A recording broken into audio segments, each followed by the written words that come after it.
Hello my dear children, good morning. ഇന്ന് നമുക്ക് 8ാം ക്ലാസ്സിലെ സോഷ്യൽ സ്റ്റഡീസ് ടെക്സ്റ്റ് ബുക്കിലെ പാർട്ട് 2-ലെ ഒരു ചാപ്റ്റർ നോക്കാം. Towards the Gangetic plain. This is the chapter. Okay, here in this chapter we are going to learn about our forefathers. How did they live? How did they come to our land? How did they earn their living? What was their lifestyle? How did they use money and marketing, etc. Okay, so first of all, we have to learn about the language they have used.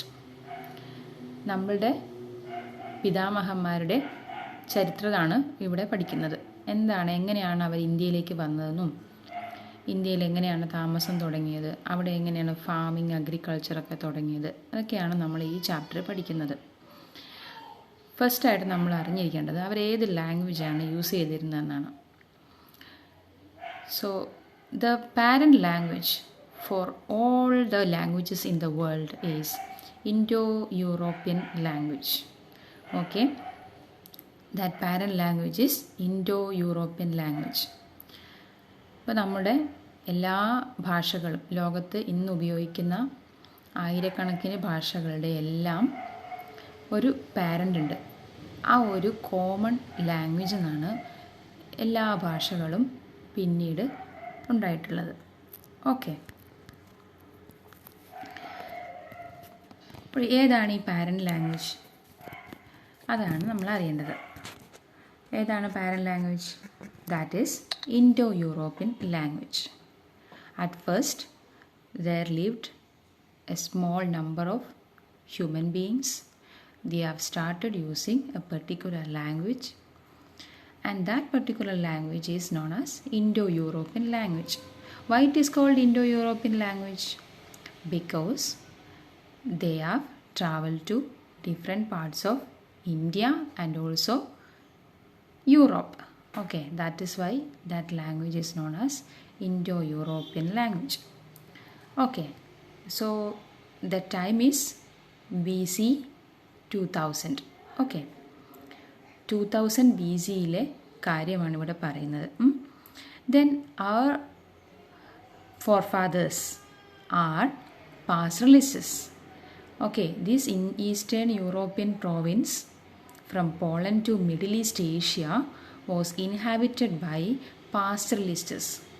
Okay, this Indo-European language speaking community lived in the year BC 2000, inhabited or lived in the area of Poland and Middle East Asia. Okay, and their main profession was pasturing, means grazing or taming animals, and by using the milk and meat from animals they have lived. Okay, then later what happened? The increase in population and the scarcity of green pastures for their herd forced them to move away to far off places. Okay, so at first there were only a few number of people. They lived by rearing animals, but later what happened? That small space of land was insufficient for these people because they were large in number. Okay, they have increased population increased, and also there were less area of green grazelands for their animals, so that some of the people traveled to different parts of the world. Okay, some people travel to west, east, south in groups. As human beings are social animals, they always traveled together. Okay, they traveled in groups. Then while they are traveling, they took along their cattle and tamed horses as well. Okay, അവർ പോകുമ്പോൾ എന്ത് ചെയ്തു? അവർ വളർത്തിക്കൊണ്ടിരുന്ന കാറ്റിലിനെയും ഹോഴ്സസിനെയും ഒക്കെ കൂടെ കൊണ്ടുപോയിരുന്നു. During the course of their journey, they met people of diverse types, fought with them and mingled with them. അങ്ങനെ ആ Indo European language സംസാരിച്ചിരുന്ന ആൾക്കാർ യാത്ര ചെയ്ത് മുന്നോട്ട് നീങ്ങുന്ന സമയത്ത് പലതരത്തിലുള്ള ആൾക്കാരെ കാണുകയും അവരുമായി യുദ്ധം ചെയ്യുകയും അവരുമായി ഒന്നിച്ച് ജീവിക്കുകയും ഒക്കെ ചെയ്തു. അങ്ങനെ എന്ത് ചെയ്തു? ഓരോ ഗ്രൂപ്പ്സും വലിയ വലിയ ഗ്രൂപ്പായി മാറി. Okay, then one group reached in Europe and another group reached in the frontier of India. Frontier means the borders of India, in today's India. Okay, India. And how did they come to India? Through Iran and Afghanistan. They traveled through Iran and Afghanistan and reached where? The frontier of India. And the people who have reached in the frontiers of India are known as Aryans. Okay, who are Aryans? Aryans are the people who have reached in the northwest frontier of India through Iran and Afghanistan. Okay, as you know, Iran and Afghanistan are neighboring countries of India. Okay, then let's see some of the features of these Aryans. The Aryans were pastoralists. Increase in population forced them to travel to their lands. Then, let's look into more about the common features of the languages used or which are used today in the world, like English, Latin, Greek and Sanskrit. I have told you, dear children, all the languages have a common origin, means common parent, common lineage, which is that Indo-European.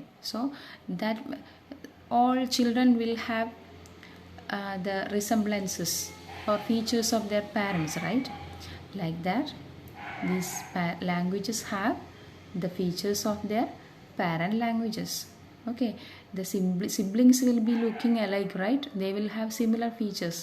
Like that, brothers and sisters will have similar features. They will share the features of their parents, right? Like that, this English, Latin, Greek and Sanskrit, all these have common features. They have shared similarity in pronunciation and meaning. Okay, ഇപ്പോൾ ഇവിടെ കണ്ടില്ലേ, father, Peter, Peter, Peter, all these words have same sound, similar like sound and meaning also same, right?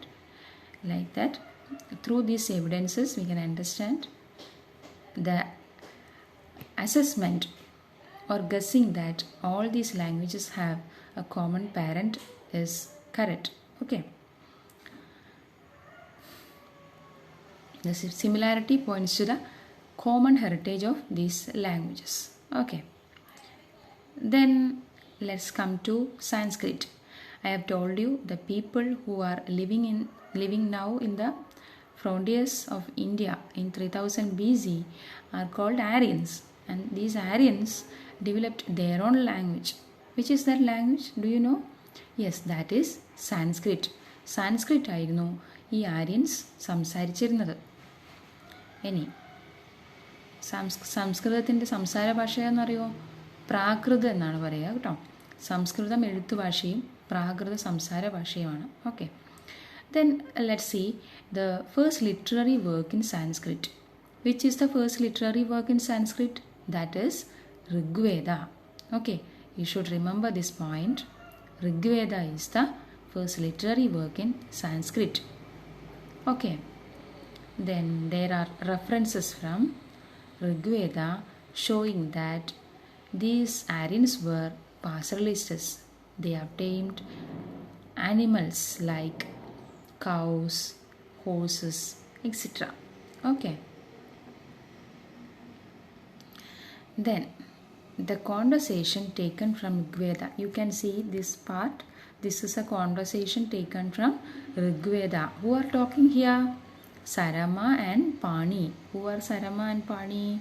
Yeah, it is mentioned here. Sarama means a hound of Lord Indra. Hound means, yeah, the dog which is used for hunting. Okay. And the local inhabitants of the region Panikal. The people who are living in that area are called Panikal in Rigveda. And the hound of Lord Indra is talking to these people. Okay, that is the conversation given here. The conversation is about the request placed by Aryans to have possession of the cattle reared by the people of the area. Okay, these people are asking for the ownership of the cattle possessed by the people who were living there before. Then let's see more about the area where these Aryans inhabited. ഇവരെവിടെയാണ് താമസിച്ചതെന്ന് നമുക്ക് നോക്കാം. ഇപ്പോൾ കണ്ടില്ലേ, frontiers ഇവിടെയല്ലേ Sapta Sindhu region എന്നാണ് ഈ Aryans താമസിച്ചിരുന്ന area പറയുന്നത്. Okay, when did happened? about 3005 years ago. Okay, this is called Saptasindhu region. This yellow colored space is called Saptasindhu region, and you can see here nerve like lines here, right? What are they? These are all rivers, and this Saptasindhu region is a meeting point of 7 rivers, where out of these 7 rivers, 2 rivers are main rivers and others are tributaries. Okay, so you have to know which are the rivers flowed through the Saptasindhu region. Okay, which are they? Saraswati and Sindhu. Main rivers are Saraswati and Sindhu, and Sindhu's tributaries. Which are the tributaries? Chalam, Chenab, Ravi, Bias and Satluj. Okay, these are the rivers flowing through that area. Okay, and we have to know always all the cultures in the world have been developed in any of the river banks. Okay, നദീതീരങ്ങളിലാണ് മനുഷ്യ സംസ്കാരം എല്ലാം ഉടലെടുത്തിരിക്കുന്നത്. Okay, അതൊരു പക്ഷേ വെള്ളത്തിൻ്റെ ലഭ്യത കൊണ്ടും നല്ല ഫലഭൂഷ്ടമായ മണ്ണ് ഉള്ളതുകൊണ്ടും ഒരു ഫാമിംഗ് അഗ്രികൾച്ചറൊക്കെ നടത്താനും ലിവിങ്ങിനൊക്കെ സ്യൂട്ടബിളായ പ്ലേസ് ആയിരിക്കാം. അതുകൊണ്ടായിരിക്കാം എല്ലാ കൾച്ചേഴ്സും നദീതീരങ്ങളിൽ ഡെവലപ്പ് ചെയ്തത്, അല്ലേ? നൈൽ നദീതീരവും സിന്ധു നദീതീരവും ഒക്കെ ഇങ്ങനെയാണ്, അല്ലേ? So this Saptasindhu region was inhabited by these Aryans. Okay, then their life. How did they reach here? They have used horses and chariots for their journey, and through some of the reminiscences found by the archaeologists. Who are archaeologists? പുരാവസ്തു ഗവേഷകർ. അവർ കണ്ടുപിടിച്ച പഴയ fossils ഉണ്ടാവും, അല്ലേ? ഹോഴ്സിൻ സ്കെൽട്ടൻസിൻ്റെയും അങ്ങനെ ചാരിയറ്റ്സിൻ്റെ പീസൊക്കെ അവർ കണ്ടുപിടിച്ചു. അപ്പോൾ അതിൻ്റെയൊക്കെ കാലക്കണക്ക് നോക്കിയപ്പോൾ ആരാണ് യൂസ് ചെയ്തിട്ടുണ്ടായിരുന്നത്? ആര്യൻസ് ആണ്, അല്ലേ? ഇനി നമുക്ക് അവരുടെ ലൈഫ് സ്റ്റൈൽ എന്തായിരുന്നു നോക്കാം. These Aryans belong to different tribes. Each tribe comprised of many families. Okay, so if we are looking at the hierarchy of the human beings, we can say first one person, then this person will have a family, then families together are called tribes. Okay, then every tribe will have a head. How a head is selected? Head will be the eldest member of the society, means of the tribe. Okay, for each tribe there will be head. Head means the eldest member of that tribe. He will be administering all the matters of the tribal members. Okay, then some assemblies were there, means group of peoples were there to assist or help this tribal head. And there were 3 assemblies in that Aryan society or the Rigvedic period society. Which are they? Vidhada, Sabha and Samidhi. These 3 names you have to memorize anyway. Don't forget it. Vidhada, Sabha and Samidhi. Okay. And what is their main occupation? What is their main job? How did they earn a living? These Aryans were uh, involved in cattle rearing and farming. Okay, but you have to know one thing. Even though these Aryans were performing the occupations like cattle rearing and farming, they were not permanent settlers. Okay, they were not building any huts for their living. They were moving from one place to another. They did not have any permanent settlements. They were nomads. Okay, and also there were frequent fights between the tribes for pastoral grounds and cattle. And the battles are known as Gavishti. What is Gavishti? Gavishti is the battles fought by the Aryans for cattle and pastoral grounds. Okay. Then that society was divided into three. This Rigvedic society ഇങ്ങനെ മൂന്നായിട്ടാണ് ഭാഗിച്ചിരുന്നത്. ഏറ്റവും ടോപ്പിൽ ആരാണ്? Priestess, then comes soldiers, then comes common people. Okay. Priestess ആണ് ഏറ്റവും ടോപ്പിലുണ്ടായിരുന്ന സൊസൈറ്റിയുടെ ഏറ്റവും ടോപ്പിലുണ്ടായിരുന്നത് priestess ആണ്. അവരെന്ത് ചെയ്യും? അതൊക്കെ ആലോചിക്കണം. അവരൊന്നും ജനിച്ചതനുസരിച്ചല്ല ഇതൊന്നും സെലക്ട് ചെയ്തിട്ടുള്ളത്. എങ്ങനെയാണ് സെലക്ട് ചെയ്തിട്ടുള്ളത്? അവരുടെ തൊഴിലനുസരിച്ചാണ് സെലക്ട് ചെയ്തത്. Priests, soldiers and common people. Priests are doing sacrifices for the gods to have success in or victory in the battles.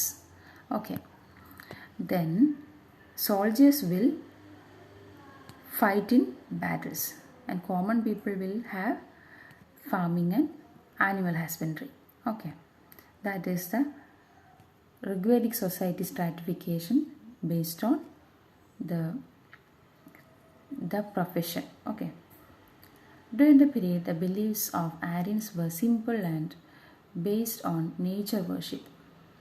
Their main deity was Lord Indra. They also worshipped other gods, namely Agni, Varuna, Maruti and Surya. ഇവർ ആരാധിച്ചിരുന്ന ദൈവങ്ങളെക്കുറിച്ചാണ് പറയുന്നത്. But their main deity was Lord Indra. Lord Indra, as you know, he is the head of all devas, right?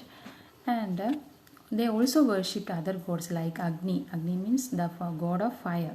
Varuna means god of water. Maruti is the god of wind. And Surya, you know. Okay, sun. So all the powers of nature were worshipped by these people, and also the main deity was Lord Indra. Okay. And also they had so many rituals, prayers for increasing their cattle wealth. And these rituals were very simple compared to the later people. Okay. Now we have to study about the people of Gangetic plain, that we can study in the next class. Okay, bye bye. Hope you understood all the points. Bye bye. Happy learning.